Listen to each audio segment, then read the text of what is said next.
Allah itu nggak mungkin mengecewakan kita.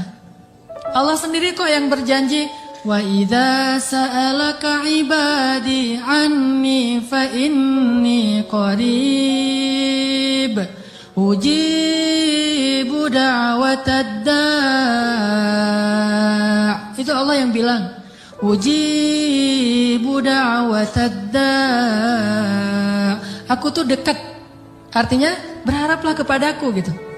Dan aku akan mengijabah setiap orang yang meminta kepadaku.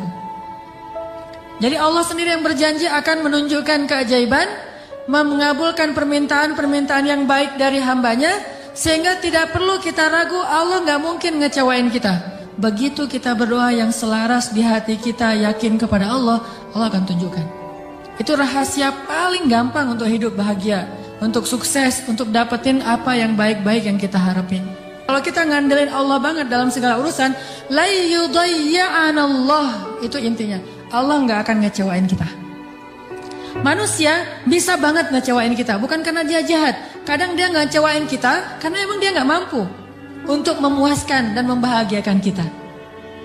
Bukan karena dia pengkhianat. Seorang istri, seorang suami kadang mengecewakan kita bukan karena dia nggak sayang sama kita, tapi dia nggak mampu memenuhi semua kebutuhan kita. Dia terbatas.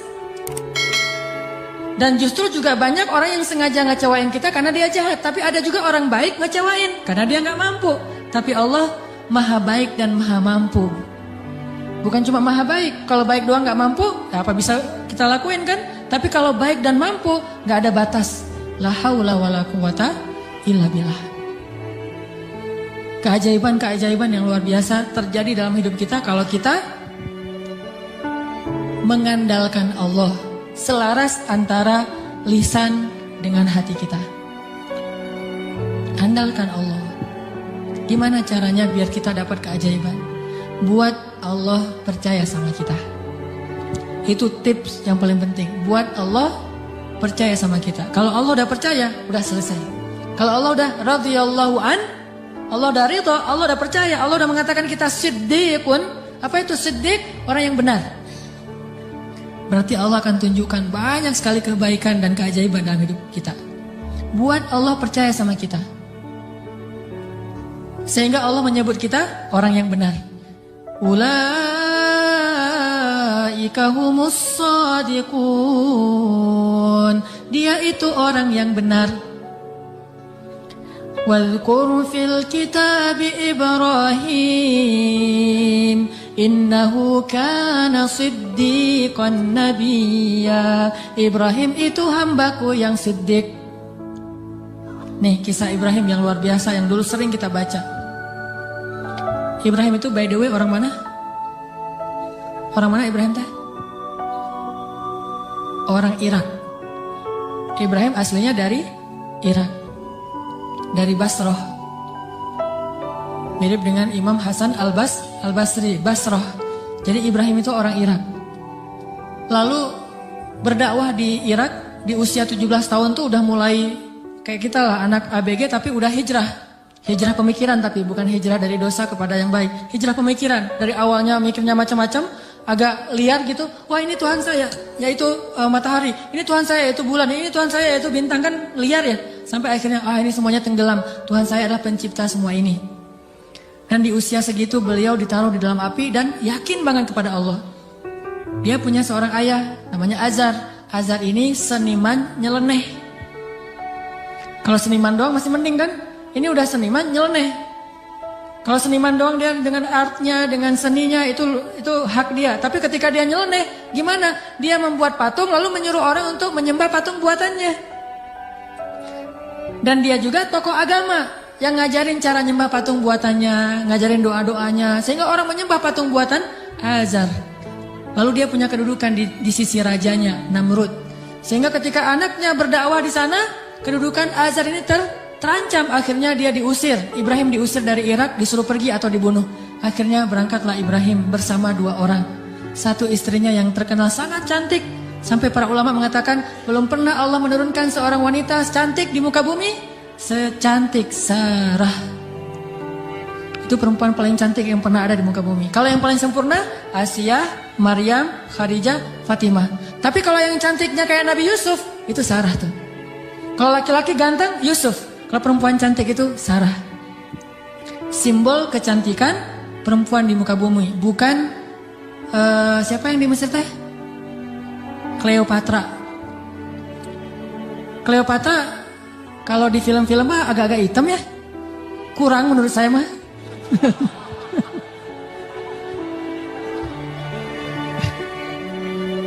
Kalau Sarah itu benar-benar cantik tuh, simbol kecantikan wanita di muka bumi. Nanti kalau punya anak jangan lupa kasih nama Sarah. Sarah. Nah, ditemani oleh Sarah istri tercantik dan seorang murid yang kelak juga jadi nabi, namanya Lut alaihissalam. Lut masih muda, masih ABG, baru belajar kepada Ibrahim. Jalan nih bertiga dari Irak menuju ke Palestina. Di tengah jalan lewat Mesir, Raja Mesir jatuh cinta kepada Sarah, namanya juga cewek cantik. Untung nggak ada adegan ngiris tangan kayak Yusuf ya. Ngelihat Sarah, wah gitu, nggak, karena dia bukan nabi. Tapi cantik banget, sampai raja aja yang di Mesir banyak cewek cantik, tapi masih jatuh cinta kepada Sarah, saking cantiknya Sarah.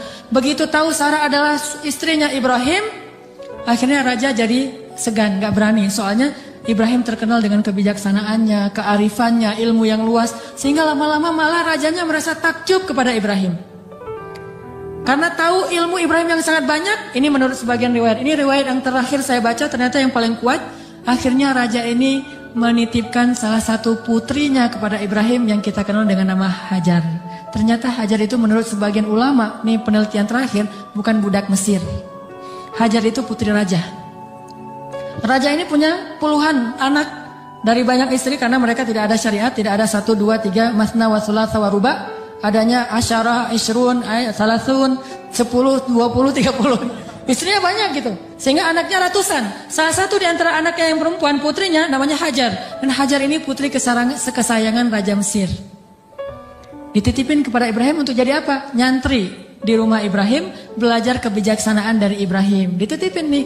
Hajar juga cantik. Tapi tetap Sarah paling cantik. Berangkat ke Palestina, bertiga sekarang, berempat. Ibrahim, Hajar, Sarah, Hajar dan Lut.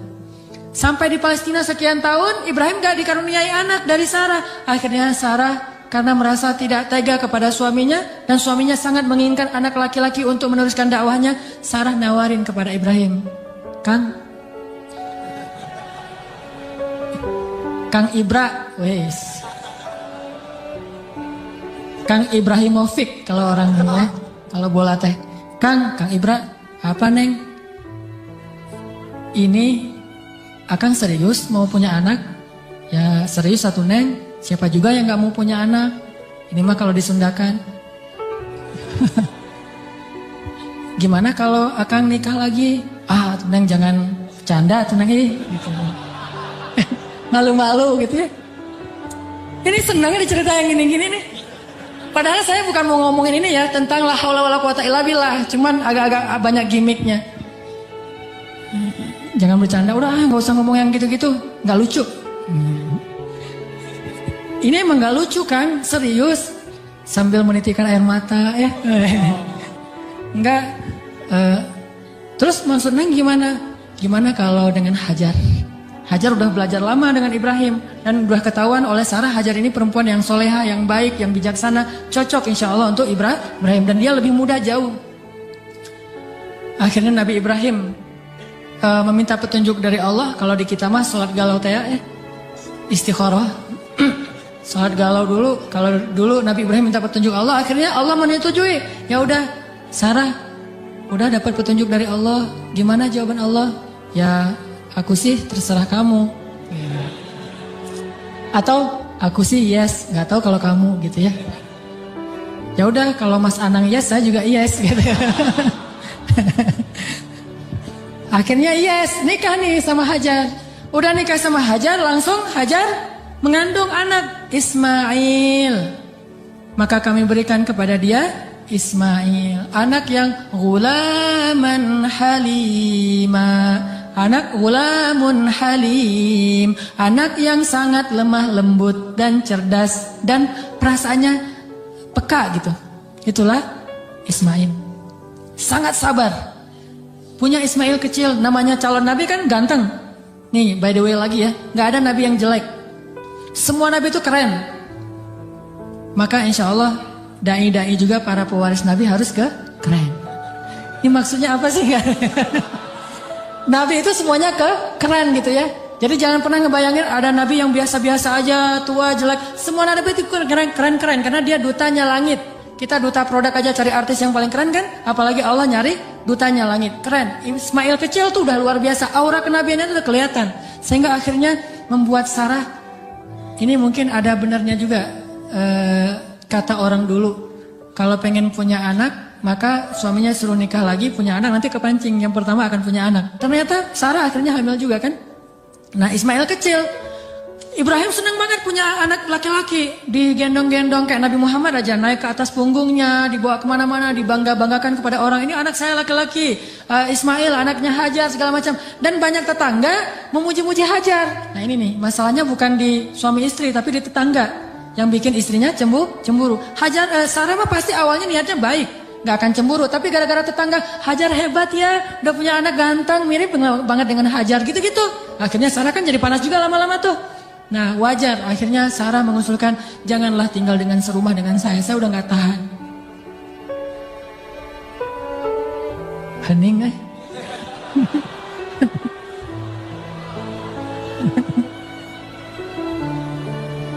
deg-degan dengar kayak gini, kayak film horor.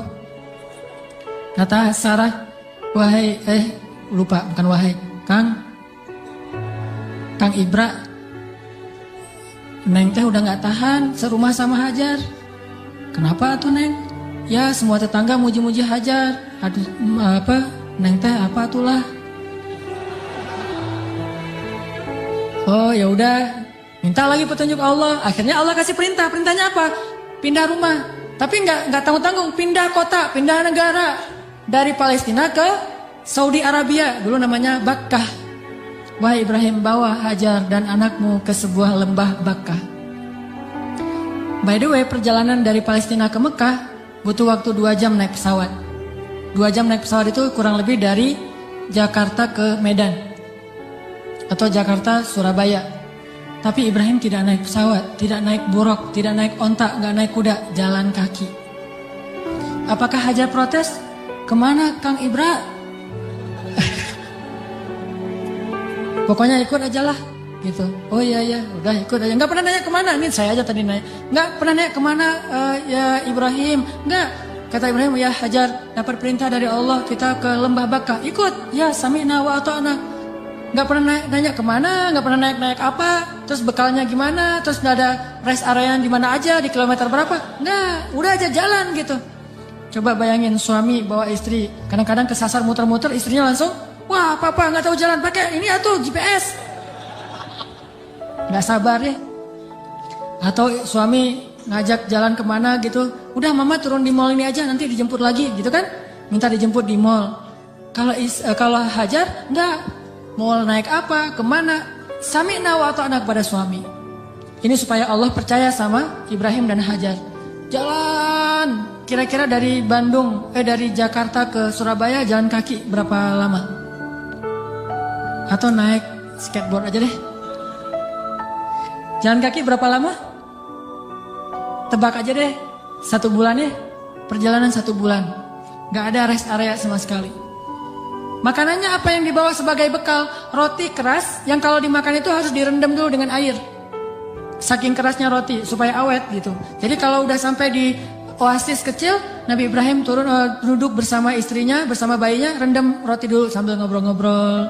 Wah, padang pasir. Ya iyalah, apalagi gitu. Direndam nih roti sampai akhirnya rotinya udah agak lembut, makan. Hajar ngasih ke anaknya. Udah gitu jalan lagi, sebulan bayangin. Gak pernah nanya, kemana sih Ibrahim? Ini nyasar kemana sih kita? Gak bawa peta gitu? Enggak sama sekali, jalan aja. Sami'na wa ata'na. Begitu sampai di sebuah lembah. Yang kata Allah, biwadin ghairi dhi zar'in 'inda baitikal muharram. Di sebuah lembah yang tidak ada pohon apapun. Pohon yang di tempat lain di padang pasir aja tumbuh, ini gak tumbuh sama sekali, saking tandusnya. Udah sampai di lembah itu. Kemudian Ibrahim mengatakan, disinilah tempat kita. Ini rumah kedua kita. Hajar nggak pernah banding-bandingin. Oh, rumah Sarah enak tuh di Palestina. Kok saya ditaruh di sini? Enggak. Udah, oh iya, tinggal di sini teman Ismail. Dan nggak ngomong-ngomong juga ini gara-gara Hajar, ini gara-gara Sarah nih. Nggak nyalahin Sarah, nggak nyalahin Ibrahim. Sami'na wa ata'na. Buktikan itu biar Allah percaya sama kita. Kalau Allah percaya, Allah nggak akan ngecewain kita. Sami'na wa ata'na. Ya Ibrahim, ya. Tinggal di situ aja. Baru 3 hari tinggal di situ.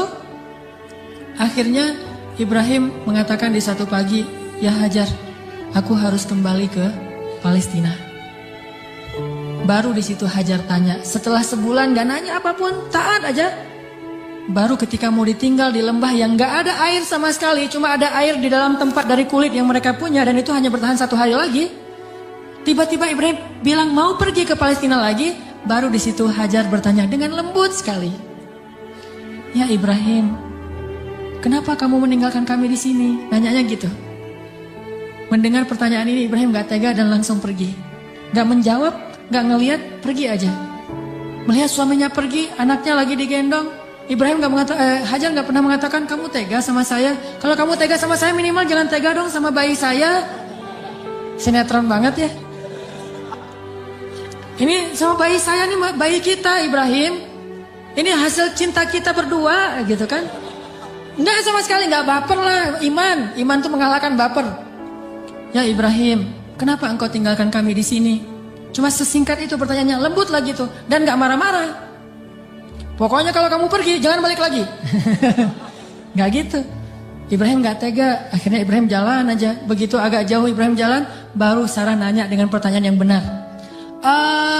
Allahu amaraka bihadza? Apakah Allah yang menyuruhmu begini? Allah, jadi kalau A-nya panjang itu artinya apakah Allah?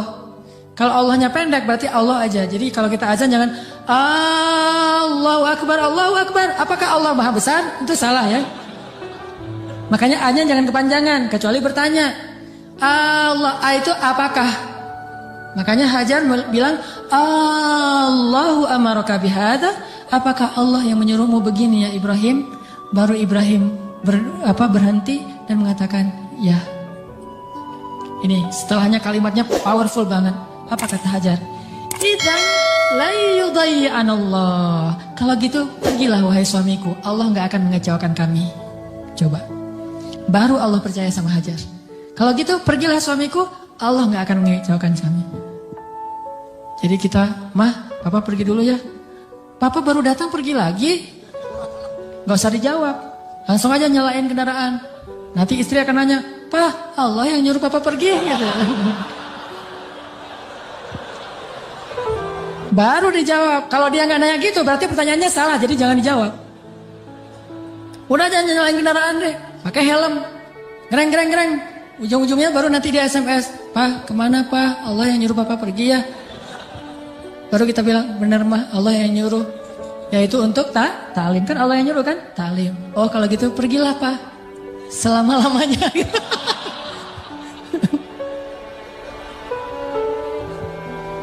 Allah gak akan mengecewakan kami, kata Hajar teh.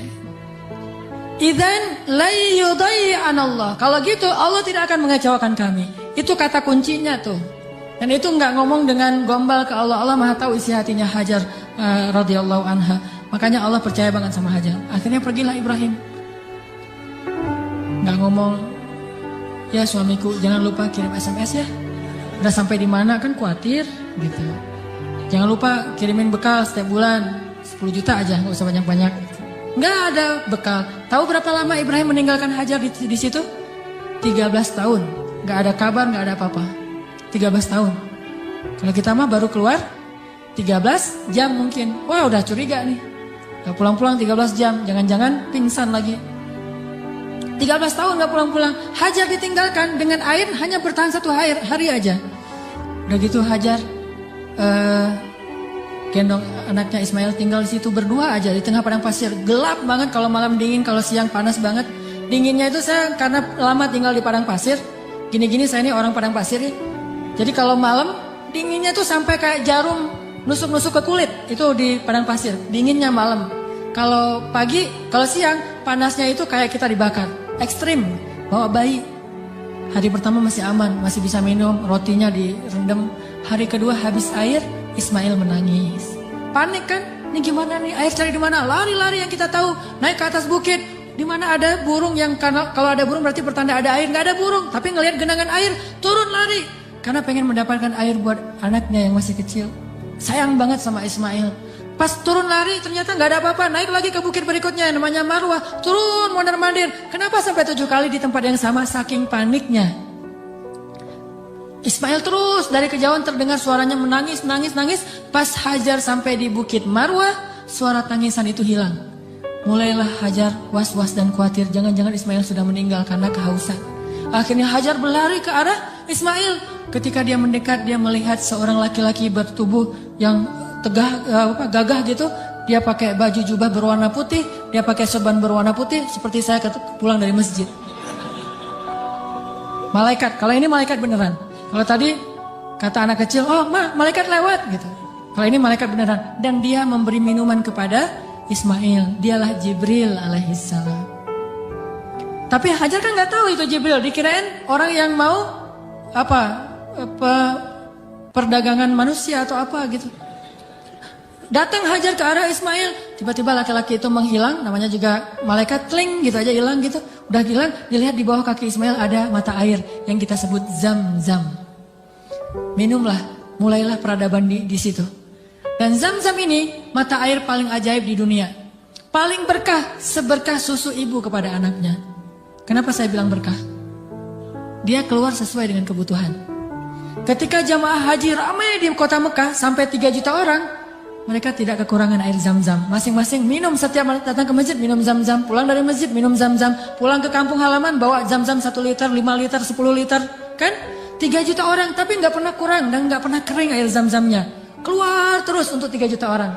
Begitu musim haji selesai, Zulhijjah berlalu, berganti dengan bulan Muharram, di stoplah haji dan belum dibuka visa umroh. Sehingga Mekah sepi. Kalau kita umroh di waktu itu yaitu umroh transit, kita bisa cium Hajar Aswad setiap kali kita putaran tawaf. Saking sepinya. Tapi air Zam-Zam tidak membanjiri kota Mekah. Kalau lagi rame, keluar banyak. Kalau lagi sedikit, keluar sedikit. Air yang sangat berkah, keajaiban dari Allah. Akhirnya tinggallah di situ. Yang luar biasa, 13 tahun tidak dijenguk oleh suaminya, Hajar nggak pernah ngejelek-jelekin ayahnya Ismail di hadapan Ismail. Kamu harus tahu, kamu nggak boleh seperti ayahmu nanti kalau udah gede. Enggak sama sekali. Ini imajinasi sejarah ya, biar kita tahu gimana sebenarnya Hajar. Saya nggak, walaupun ini agak herai tapi serius. Biar kita kebayang gimana solehanya Hajar. Kan bisa aja normalnya perempuan akan bilang, pokoknya mama kecewa banget. Jangan sampai kamu mengulangi ini kepada istrimu. Hati perempuan. Gak pernah ngomong kayak gitu. Padahal pantas gak sih Hajar kecewa? Pantas ya, 13 tahun gak ada berita. Dan secara fikih itu udah bisa meminta cerai loh. Secara fikih udah bisa khulu itu minta cerai kepada hakim. Tapi Hajar tidak sama sekali menjelekkan Ibrahim di hadapan anaknya. Apa buktinya? Ketika 13 tahun kemudian datang Ibrahim, Ismail akrab-akrab aja sama ayahnya. Ayah gitu. Oh ini nih mah orangnya nih mah. Nah. Wah udah nih. Kan Ismail udah gede. 13 tahun orang Arab kan beda sama kita. 13 tahun kita kan masih culun. 13 tahunnya orang Arab itu udah memimpin pasukan seperti Usamah bin Zaid, cucunya Rasulullah, cucu angkat. Udah memimpin pasukan tuh 13 tahun usianya. Jadi udah gagah. Dan bahasa Allah itu ketika Ismail sudah berusia sebaya, artinya udah gagah gitu. Coba, Ibrahim waktu itu usianya berapa? 101 tahun. Ketemu kakek-kakek 101 tahun. Mah, yang mana orangnya? Ini. Kan bisa aja kan? Enggak. Mah, siapa itu? Itulah ayahmu Ibrahim, wahai Ismail. Ayah, langsung datang, cium tangannya. Ayah, gitu. Enggak ada seuson sama sekali. Itu hasil pendidikan Hajar yang luar biasa Allah kepada anaknya. Dan bukti yang lebih berat lagi, 3 hari kemudian, Ibrahim mimpi menyembelih anaknya. Dan tahukah kita apa jawaban anak itu? Wahai ayahku tersayang. Bahasanya, ya abati. Bukan, ya terserah ayah deh. Nah, 13 tahun ditinggalin, sekarang mau nyembelih lagi. Ini bukan hasil pendidikan Ibrahim nih.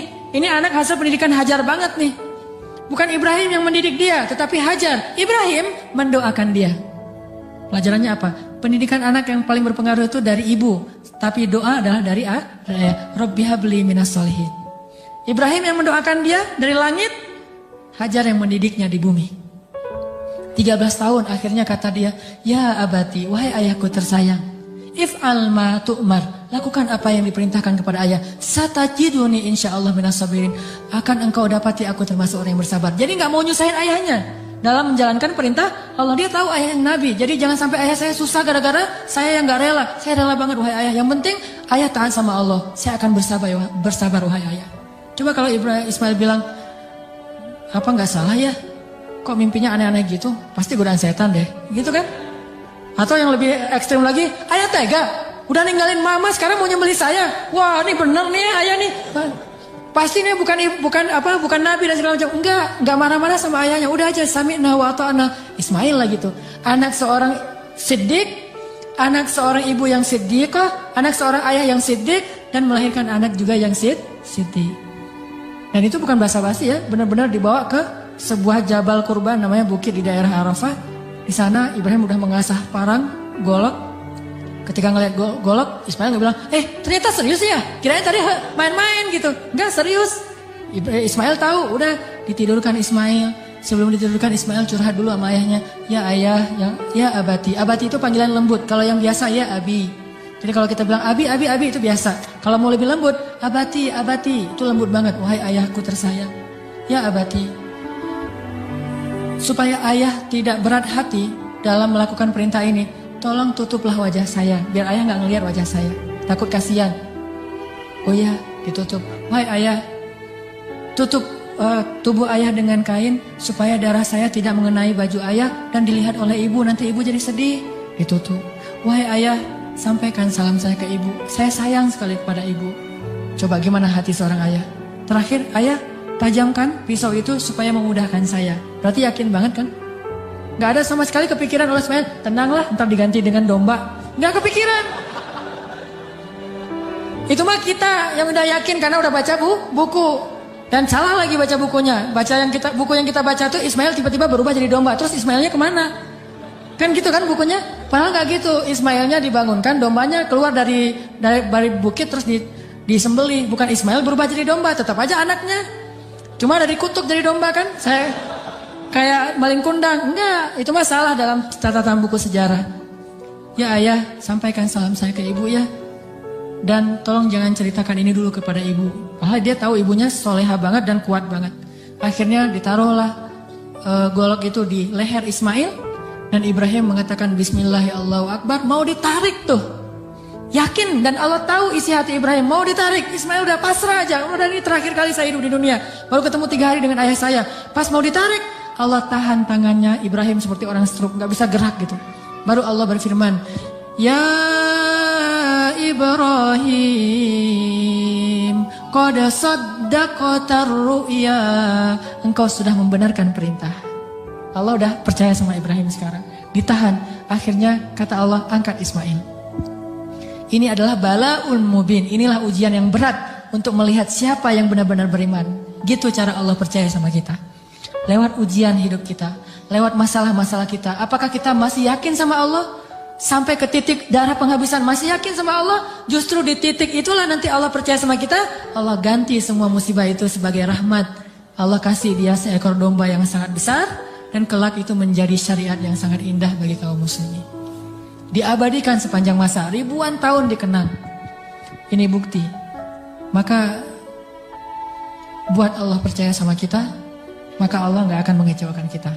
Ingat kata-kata Hajar, la yudayyi'anallahu idzan. Kalau Allah yang memerintahkan gini, berarti Allah tidak akan mengecewakan saya.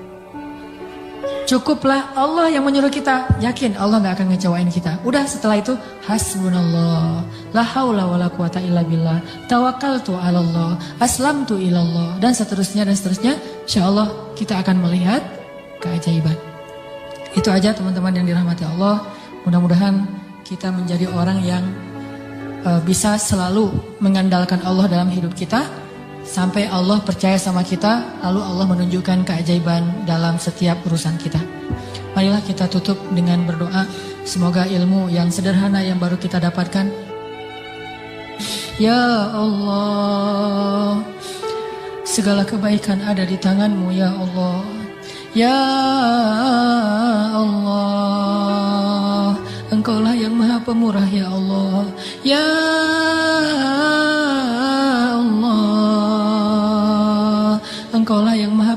ya Allah. Ya Allah, tidak ada yang susah dan sulit bagimu ya Allah. Engkau maha kuasa atas segala sesuatu ya Allah. Engkau hanya mengatakan kun, maka segalanya menjadi seperti kehendakmu ya Allah. Ma syi'ta kan wa ma lam tasya lam yakun ya Allah. Apa yang engkau kehendaki pasti terjadi, dan apa yang tidak engkau kehendaki tidak akan terjadi ya Allah. Kami yakin kepada kebesaran-Mu ya Allah. Kami yakin tidak ada hal yang mustahil bagimu ya Allah. Tidak ada hal yang mustahil satupun di muka bumi ini, di langit dan di bumi bagimu ya Allah. Engkaulah yang telah menciptakan langit yang maha luas, yang bahkan kami belum tahu di mana tepi dari langit itu ya Allah. Engkaulah yang telah menciptakan bintang-bintang yang sangat banyak, bahkan kami tidak sanggup menghitung jumlahnya ya Allah. Engkaulah yang telah menciptakan setiap butir-butir yang ada di dalam tanah, yang kemudian tumbuh menjadi tanaman, menjadi pohon yang besar, lalu memberikan buah-buah yang ranum kepada kami. Engkaulah yang telah memberikan janin di dalam rahim para perempuan-perempuan yang engkau kehendaki, yang dengan itu engkau menciptakan manusia dengan bentuk yang sempurna. Engkaulah yang maha kuasa atas segala sesuatu ya Allah. Engkau memberikan rezeki kepada siapa yang engkau kehendaki. Tidak ada yang bisa menghalanginya, tidak ada seorang pun ya Allah. Engkau punya segala cara. Bahkan kadang engkau tidak perlu cara untuk memberikan kebaikan kepada hamba-Mu. La haula wa la quwata illa billah. Tidak ada daya dan upaya kecuali Engkau ya Allah. Tidak ada daya dan upaya bagi kami kecuali dengan pertolongan dari-Mu ya Allah. Iyyaka na'budu wa iyyaka nasta'in. Wa iyyaka nasta'in. Wa iyyaka nasta'in.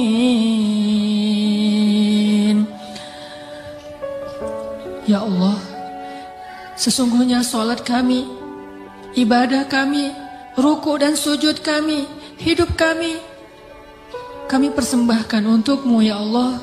Ajarkan kami untuk tulus dalam mengatakan kalimat yang mulia itu ya Allah, sehingga benar-benar kami menyerahkan hidup dan mati kami kepadamu ya Allah. Inna salati wa nusuki wa mahyaya wa mamati lillah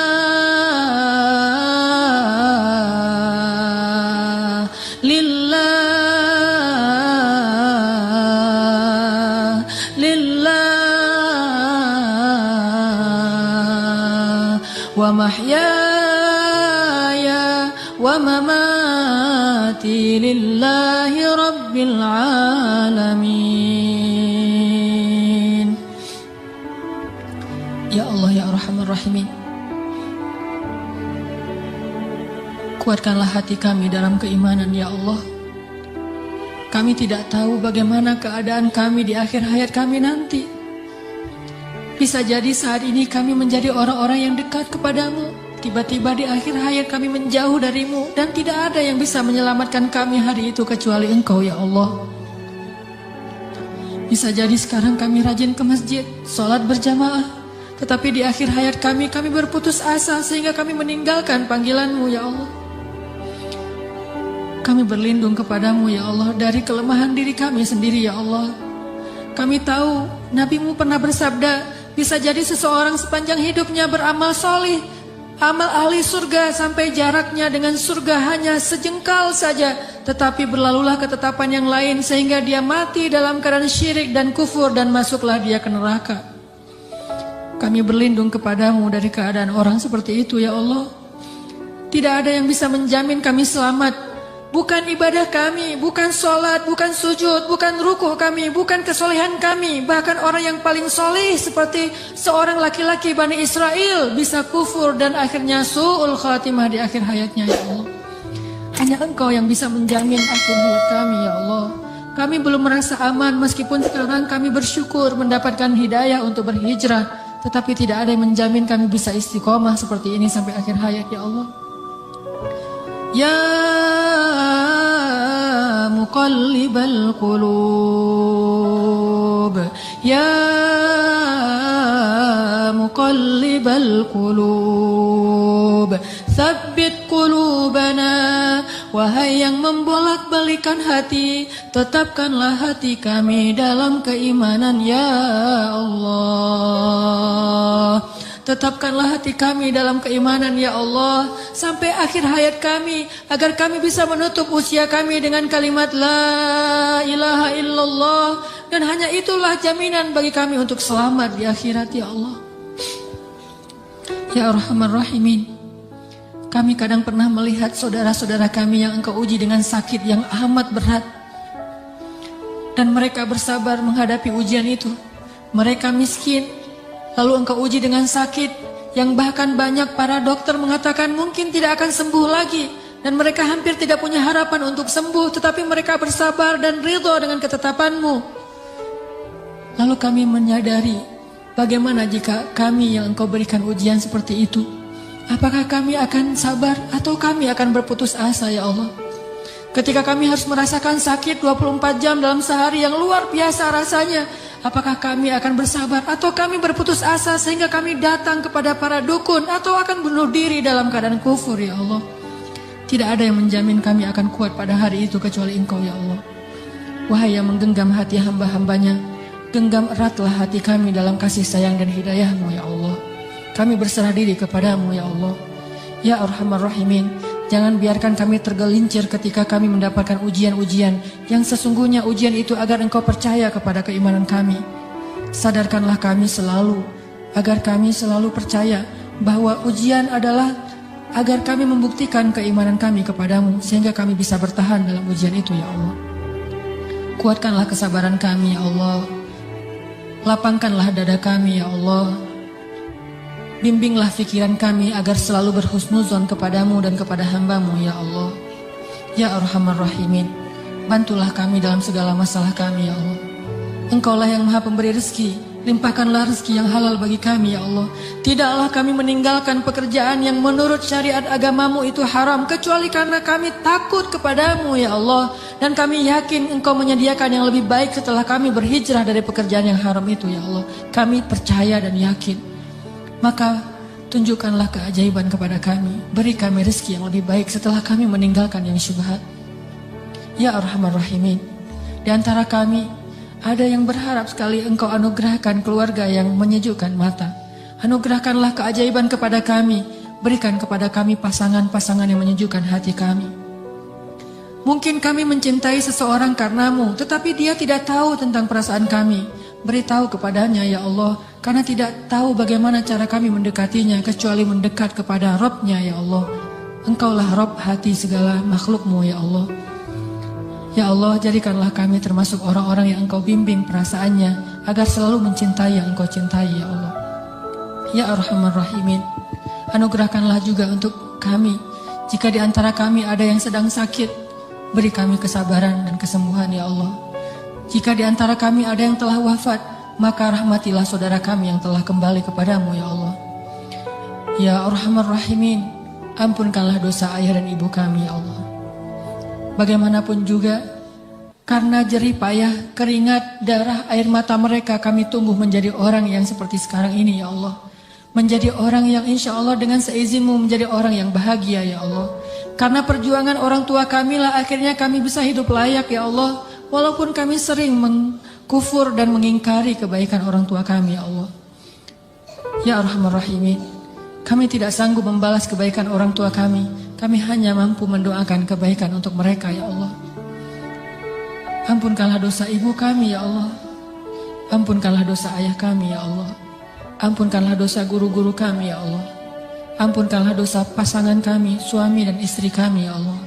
Ampunkanlah dosa anak-anak kami ya Allah.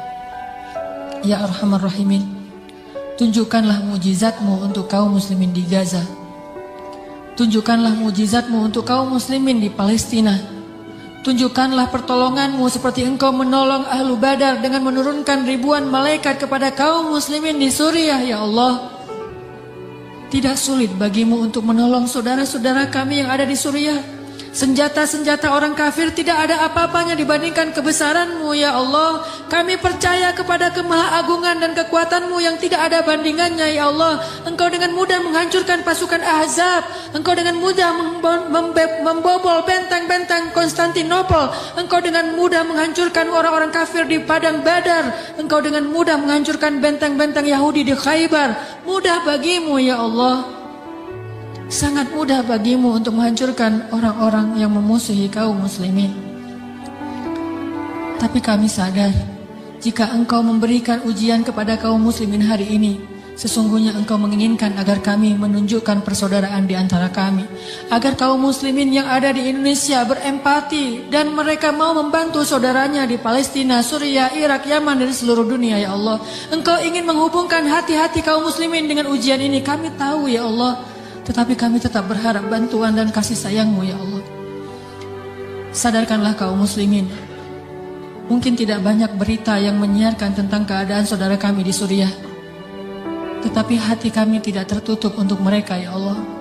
Ajarkanlah kaum muslimin untuk menyayangi saudaranya seperti satu jasad ya Allah. Berikanlah kemampuan kami untuk bisa membantu kaum muslimin di seluruh dunia. Dan bantulah kaum muslimin di seluruh dunia dengan kesabaran, dengan ketabahan, dengan kekuatan dari-Mu ya Allah. Kami yakin mungkin Engkau lebih mencintai orang-orang di Palestina daripada kami, sehingga Engkau mengambil nyawa mereka dalam keadaan syahid. Maka sayangilah kami seperti mereka, sehingga Engkau kelak memberikan kami pahala syahid karena kami menolong mereka ya Allah. Rabbana zalamna anfusana wa illam taghfir lana wa tarhamna lanakunanna minal khasirin. Maafkanlah kami ya Allah, jika selama ini kami masih ragu kepadamu ya Allah. Kami masih bimbang dan ragu kepada kebesaran-Mu ya Allah. Mulai sekarang kami akan belajar yakin kepadamu, belajar selalu mengandalkan-Mu dalam segala urusan kami. Kami tidak akan bergantung kepada makhluk, kami bergantung kepadamu. Kalaupun kami menggunakan makhluk, kami bekerja sama dengan manusia, itu karena perintah-Mu, bukan karena kami ragu kepadamu ya Allah. Rabbana atina fid dunya hasanah wa fil akhirati hasanah wa qina adzabannar. Ya Allah, jadikanlah kami laki-laki yang selalu percaya kepada kebesaran-Mu. Anugerahkanlah kepada kami istri seperti Hajar. Anugerahkanlah kepada kami anak laki-laki seperti Ismail. Dan anugerahkanlah kepada kami suami seperti Ibrahim. Anugerahkanlah kepada kami orang-orang yang selalu percaya kepadamu. Dan jadikanlah kami termasuk di antara orang-orang yang beriman. Ya Rabbana, beri kami hasanah di dunia, hasanah di akhirat, dan jauhkanlah kami dari api neraka. Alhamdulillahirrabbilalamin. Teman-teman yang dirahmati Allah, setelah kajian ini, oleh-oleh yang kita bisa bawa pulang, selalulah mengandalkan Allah dan bersabarlah dengan ujian. Buat Allah percaya kepada kita, kemudian tunggulah keajaiban terjadi dalam kehidupan kita. Mudah-mudahan ilmu yang malam ini kita dapatkan benar-benar mengubah kehidupan kita menjadi lebih baik, memperbaiki keimanan kita, memperbaiki akhlak kita. Barakallahu fiikum, subhanakallahumma wa bihamdika, asyhadu an la ilaha illa anta, astaghfiruka wa atubu ilaik. Assalamualaikum warahmatullahi wabarakatuh.